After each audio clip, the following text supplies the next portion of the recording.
আমরা এখন আছি পরেশনাথ, হিন্দিতে যাকে বলে পারশনাথ। এন্ড এখান থেকে কিন্তু অনেক অনেক অটো পাওয়া যাবে, এই কারগুলো যায় এবং পার জনপ্রতি ভাড়া হচ্ছে 50 টাকা। এন্ড এই হলো আমাদের গাড়ি। ঘড়িতে এখন সময় 4টা বেজে 30 মিনিট, আর আমরা কিন্তু অলরেডি আমাদের যাত্রা শুরু করে দিয়েছি। সম্পূর্ণ পাহাড়টি ট্রেকিং করতে সময় লাগবে মোটামুটি 6 ঘন্টা, তাই একটু হাতে সময় নিয়ে আগে ভাগেই রওনা দিলাম। চলতে চলতে ঝাড়খণ্ডের এই পাহাড়ি রাস্তাগুলো আপনাকে মুগ্ধ করবে অবশ্যই। উঁচু নিচু এই পাহাড়ি রাস্তাগুলো আমার কিন্তু বেশ ভালো লাগছে। আর আমরা দাঁড়িয়ে আছি এই যে মধুবন, আমাদের গাড়িটা এখনই নামিয়ে দিল। আর আমরা এখন এই পরেশনাথ বা পারশনাথ পাহাড় ট্রেকিং করতে শুরু করব। গাড়িটা আমাদের পৌঁছে দিল মোটামুটি আধা ঘন্টার মধ্যেই। তখনও সকাল হয়নি, ঘুটঘুটে অন্ধকারটা রয়েই গেছে। তবুও আমরা রওনা দিলাম, কারণ যত সকাল সকাল আমরা উপরে উঠতে পারবো তত তাড়াতাড়ি আবার নিচেও নামতে পারবো। দেখছেন, প্রথমে আমরা ভেবেছিলাম এরকম পুরোটাই ফাঁকা, কিন্তু রাস্তাগুলো যে কত ভয়ঙ্কর। কিছু কিছু জায়গায় সুন্দর করে রাস্তা করে দেওয়া আছে, কিন্তু এরকম শর্টকাট না নিলে আমরা এগোতে পারবো না সঠিক সময়ের মধ্যে। আবার পাহাড় ট্রেকিং করার যে মজা, সেটাও অর্জন করতে পারবো না। কিছুদূর পরপরই এরকম দূরত্ব পরিমাপক বোর্ড দেওয়া আছে। রাস্তাগুলো যে কতটা খাড়া তা বলে বোঝাতে পারবো না। মাঝে মাঝে এরকম শর্টকাট না নিলে দেখা যাচ্ছে যে অনেক দূর দিয়ে ঘুরে যেতে হচ্ছে। প্রায় 6টা বাজে, আকাশ ফর্সা হতে শুরু করেছে, সকালের আলোও ফুটতে দেখা যাচ্ছে। এইখানে বেশ অদ্ভুত অদ্ভুত গাছ দেখতে পাচ্ছি, যা আমি আগে কখনো দেখিনি। এইখানে প্রচুর বৃষ্টিপাত হয়, সেজন্য কিছু দূর পরপরই এরকম যাত্রী ছাউনির ব্যবস্থা করা আছে। সত্যিই এখানে বেশ অদ্ভুত অদ্ভুত রকমের গাছ দেখতে পাচ্ছি, এমন গাছ আমি আগে কখনো দেখিনি। আমরা আমাদের গন্তব্যের 1/3 রাস্তা এসে গেছি, তাতেই যে নৈসর্গিক দৃশ্য দেখতে পাচ্ছি তা সত্যিই মনোমুগ্ধকর। আর যতদূর এগিয়ে যাচ্ছি ততই রাস্তা খুবই দুর্গম হচ্ছে, কখনো ঢালু, কখনো নিচু, কখনো উঁচু। আর এই জায়গাটি কিন্তু ভীষণ ঢালু, আমাদের এখন মোটামুটি অনেকখানি নিচে নামতে হবে, তারপর আবার উপরে উঠতে হবে। ক্যামেরায় কিন্তু একদমই বোঝা যাচ্ছে না আমরা কতটা ঢালু পাহাড় বেয়ে নামছি। এখান থেকে কিন্তু রাস্তাটা 3 ভাগে ভাগ হয়ে গেছে, ডানে, বামে এবং সামনে। ডান দিকে রয়েছে ফরেস্ট অফিস এবং বাম দিকে রয়েছে আর্মিদের ক্যাম্প। আর আমাদের যেতে হবে একদম সোজা। পাহাড়ের চূড়ায় উঠতে গেলে আমাদের যেতে হবে এখনো 6 কিলোমিটারের বেশি, অর্থাৎ আমরা কিন্তু এখন অর্ধেক রাস্তা এসে পড়েছি। এখান থেকে আবার খাড়া পাহাড়ি রাস্তা শুরু হয়ে গিয়েছে, সূর্য কেবল উঠতে শুরু করেছে। এখানে একটা বিষয় ভালো যে কিছু দূর পর পরই এরকম ছোট ছোট খাবারের দোকান রয়েছে, সো খাবার দাবার নিয়ে কোনো চিন্তা করতে হবে না, যদিও দামটা একটু বেশি। পাহাড়ি রাস্তাগুলো আসলে দুর্গম এবং বৈচিত্র্যময়, কোনো জায়গায় ঢালু, তো আবার কোনো জায়গায় ভীষণ উঁচু। তবে এর সৌন্দর্য আপনাকে কখনো হতাশ করবে না। এই যে বুড়ো মানুষটাও কিন্তু উঠছে। আমাদের পাশ কাটিয়েই কিন্তু 2টি বাইক চলে গেল। এখানে বাইক যাওয়ারও রাস্তা আছে, তবে এখানকার বাইকাররা একদম প্রো। এই পাহাড়ি উঁচু উঁচু রাস্তায় এত নিখুঁত ভাবে তারা বাইক চালাচ্ছে, দেখে মনে হচ্ছে একদম সমতল ভূমিতে তারা বাইক চালাচ্ছে। এন্ড এই রাস্তাগুলো কতটা দুর্গম যদি আমি আপনাদের দেখাই, আমরা কিন্তু এইটা পেরিয়ে আসলাম। এই এতটুকু আপনাদের ক্যামেরায় হয়তো লাগছে যে খুবই অল্প, বাট এইটা অনেকটুকু রাস্তা এবং অনেক বেশি ঢালু।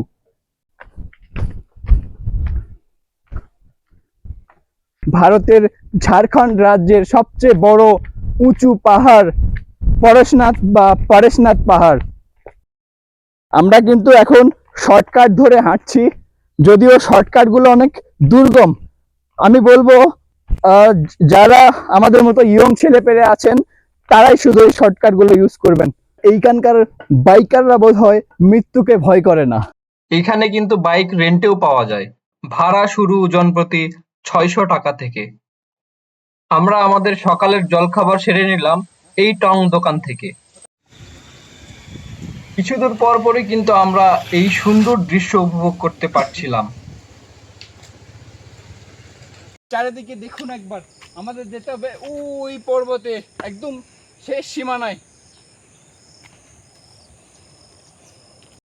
আমি যতটা মনে করেছিলাম যে পাহাড়ে ওঠা হয়তো খুবই সহজের কাজ হবে, কারণ রাস্তা করে দেওয়া আছে, কিন্তু এটা যে কতটা কঠিন তা যারা এই পাহাড়টি ট্রেকিং করেছেন তারা বুঝতে পারবেন। যখনই আমরা ক্লান্ত হচ্ছি বা আমাদের মনোবল ভেঙে পড়ছে, তখনই এরকম সুন্দর সুন্দর দৃশ্য উপভোগ করতে পারছি। যদি আপনি আপনার হোপ বা আপনার আশা হারিয়ে ফেলেন, তবে অবশ্যই আপনাকে একবার পাহাড় ভ্রমণ করতে হবে।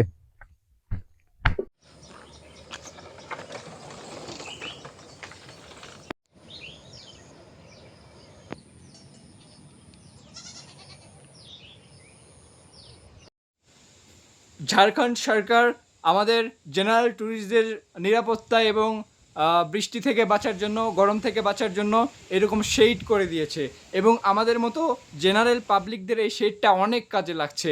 আমরা যখন এরকম ক্লান্ত হয়ে পড়ছি, এই শেডে কিন্তু আমরা এসে বিশ্রাম নিতে পারছি এবং পাহাড়ের এই ঠান্ডা হাওয়া এবং মেঘ আমরা উপভোগ করতে পারছি। একবার এই রাস্তাগুলো দেখুন, কতটা সুন্দর পাহাড়ি আঁকাবাঁকা রাস্তা এবং উঁচু নিচু। ভিডিওতে হয়তো লাগছে খুবই নিচু, কিন্তু এটা বাস্তবে অনেক বেশি উঁচু রাস্তা।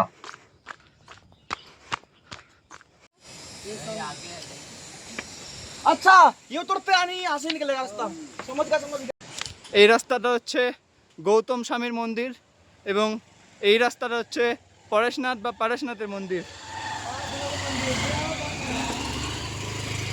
তো আমরা যাচ্ছি সেই পরেশনাথ মন্দির। আর দেখুন বাইক রাইডার প্রো, হ্যালো ভাইয়া। এইটা বাস্তবে মনে হচ্ছে যে একটু উঁচু নিচু, বাট এতটা উঁচু নিচু যদি এখানে না আসেন তবে কল্পনা করতে পারবেন না, এতটা খাড়া। আমরা এখন মাটি থেকে প্রায় 3000 ফুট ওপরে, অ্যান্ড দেখুন আমাদের সামনে কিন্তু মেঘ ভেসে বেড়াচ্ছে, অ্যান্ড এই যে পাহাড়ি জঙ্গল, আর এতটা পথ ঢালু। পাহাড়ে ওঠার সময় এই লাঠিটা আমাদের বেশ কাজে দিচ্ছে। আমরা দুই বন্ধু আসছিলাম এই পরেশনাথ বা পরাশনাথ পাহাড় ট্রেকিং করতে। দেখুন আমাদের অবস্থা, পুরো ঘাম বেরিয়ে যাচ্ছে, একদম হাঁপিয়ে গেছি আমরা। আমরা এখন মাটি থেকে প্রায় 3500 ফুট উচ্চতায় রয়েছি, আর 1000 ফুট যেতে পারলে আমরা কিন্তু পরেশনাথ মন্দির আছে, সেখানে আমরা পৌঁছে যাব। আর এই পরেশনাথ বা হিন্দিতে বলে পারাশনাথ, এই পরেশনাথ পাহাড়টি কিন্তু ঝাড়খণ্ডের সর্বোচ্চ পাহাড়, যার উচ্চতা হচ্ছে 4500 ফুট। অ্যান্ড জাস্ট ওয়েদারটা দেখুন, রোদ কিন্তু গরম নেই, পাহাড়ের উপরে অনেক ঠান্ডা। এরকম পাথর বেয়ে আমাদের কিন্তু উপরে উঠতে হচ্ছে, অ্যান্ড দেখুন কতটা খাড়া, এখন অনেক দূর উঠতে হবে আমাদের। ভিডিওতে যদিও বোঝা যাচ্ছে না আমরা কেমনটা খাড়া বেয়ে উঠেছি, জাস্ট এইদিকে একবার দেখুন, অ্যান্ড আমাদের ওই উপরে উঠতে হবে।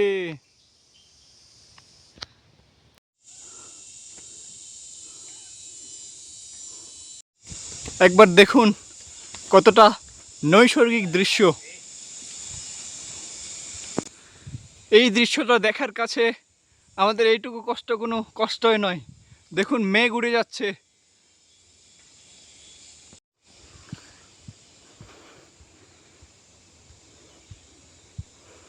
একবার ভিউটা দেখুন, জাস্ট আল্লাহর সৌন্দর্য, আল্লাহর সৃষ্টি এত সুন্দর, এগুলো আপনারা ভ্রমণ না করলে দেখতে পাবেন না। অ্যান্ড পাহাড় ট্রেকিংটা আমার কাছে যতটা কষ্টের তার চেয়ে বেশি আনন্দের মনে হচ্ছে এখন।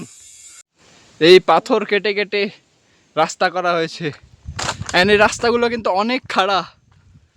এই দৃশ্যটা শুধু আমি চোখ দিয়ে দেখছি, কিন্তু আপনারা ক্যামেরায় এত ভালো এত সুন্দর একটা দৃশ্য দেখতে পাচ্ছেন না। সত্যি মিস করে গেলেন, এবং মিস যদি না করতে চান তবে অবশ্যই আসতে হবে এইখানে। পাহাড়ি গরু দেখুন, পাহাড়ি গরুগুলো ওইদিকে কিন্তু বানর, আমি যদি জুম করে দেখাই এই যে বানর, আর এদিকে আমার সামনে এই যে পাহাড়ি গরু, আর এই যে রাখাল। এই রাস্তাটা গিয়ে একদম ওই মন্দিরটায় পৌঁছাতে হবে। আমি যদি জুম করে দেখাই একদম এই মন্দিরটায় পৌঁছাতে হবে। আপনারা হয়তো ক্যামেরায় দেখতে পাচ্ছেন না কি সুন্দর সুন্দর তুলোর মতো মেঘ ভেসে বেড়াচ্ছে, বাট এতটা নৈসর্গিক দৃশ্য যদি দেখতে চান তবে অবশ্যই ভ্রমণ করুন, বেশি বেশি ভ্রমণ করুন। চলতে চলতে আমাদের বেশ ভালোই খিদে পেয়েছিল। ভারী খাবার বলতে পেলাম শুধু ছোলা মুড়ি।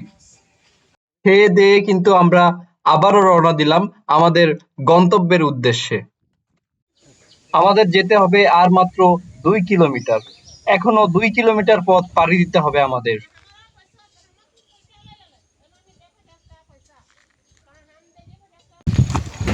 আমরা কিন্তু মেঘ ছুঁয়ে চলেছি, এই যে মেঘ। এই দৃশ্যগুলো জাস্ট একবার দেখুন, কতটা মনোমুগ্ধকর এবং আকর্ষণীয় দৃশ্য। এইখান থেকে 0.6 কিলোমিটার পরেশনাথ মন্দির। আমরা এই সিঁড়ি দিয়ে, এই যে সিঁড়ি রেলিং দেখা যাচ্ছে, আমরা এই সিঁড়ি দিয়ে উপরে চড়বো, অ্যান্ড জাস্ট ভিউটা দেখুন। আমরা কিন্তু এখন মেঘের দেশে, একদম মেঘের দেশে রয়েছি। এন্ড পাহাড়ের ওপরে এতটা ঠান্ডা যে বলে বোঝাতে পারবো না। তবে এই পালকি করেও কিন্তু ওঠা নামা এবং যাতায়াত করতে পারবে। বিশেষ করে বয়স্ক লোকজন।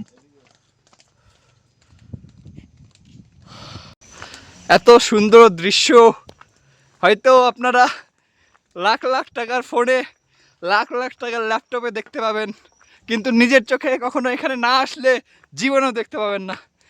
সো সো ভ্রমণ করুন। স্বর্গ, বেহেশত, জান্নাত কাশ্মীরের চেয়ে কিন্তু কম কিছু না, বরং তার চেয়েও বেশি। আমি এরকম সিঁড়ি দিয়ে যত উপরে উঠছি তত স্বর্গের মতো ভিউ পাচ্ছি। এই জন্য এক স্বর্গের সিঁড়ি। জাস্ট একবার ভিউটা দেখুন, জাস্ট আপনাদের চোখকে আপনারা অবিশ্বাস্য করতে বাধ্য করবেন।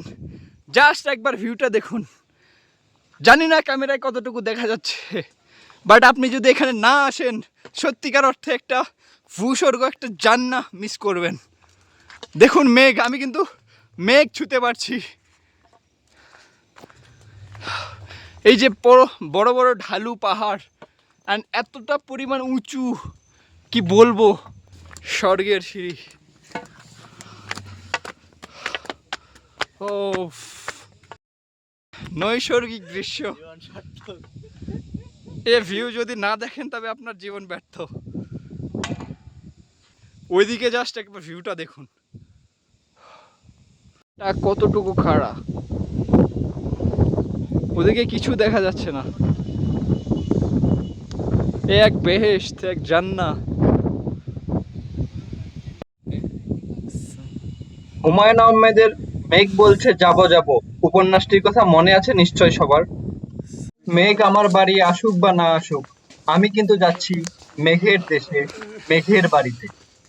আর এই সেই মেঘ বাড়ির রাস্তা, একদম র ফুটেজ। যদি আবার কখনো দেখার সুযোগ হয় তবে অবশ্যই আরেকবার আসবো এই মেঘের দেশে। आप लोग कहाँ से आए भैया? हम लोग यहीं का है, फिर हम लोग बाइक अच्छा, দেখুন আমরা কিন্তু অলমোস্ট চলে এসেছি, আর একটা সিঁড়ি বাকি।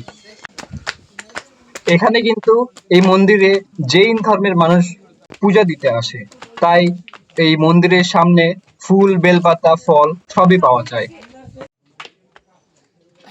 আমরা কিন্তু প্রায় আমাদের গন্তব্যে চলে এসেছি, তো চলুন আরেকটু যাওয়া যাক। পাহাড়ের উপরের ওয়েদারটা জাস্ট দেখুন, চারিদিকে মেঘ ভেসে বেড়াচ্ছে, 1 মিটার দূরত্বেও কিন্তু ভালো মতো কিছু দেখা যাচ্ছে না। এই মন্দিরটা দেখছেন, এটাই কিন্তু এই পাহাড়ের সর্বোচ্চ চূড়া, এবং এই মন্দির পরেশনাথ মন্দিরের নামানুসারেই কিন্তু এই পাহাড়টির নামকরণ হয়েছে পরেশনাথ পাহাড়।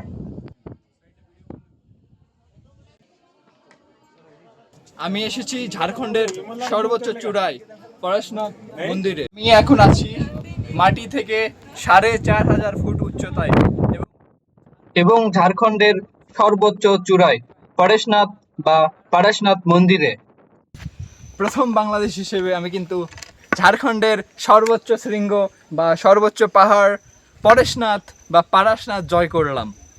অ্যান্ড এই পরশনাথ বা পারাসনাথ জয় করতে আমার সময় লেগেছে সর্বোচ্চ 6 ঘন্টা। আমরা এবার চলে যাচ্ছি, আর পরবর্তী ভিডিও দেখার আমন্ত্রণ জানিয়ে আজকে এখানেই বিদায় নিচ্ছি। আল্লাহ হাফেজ। আর বেশি বেশি সবাই ভ্রমণ করুন।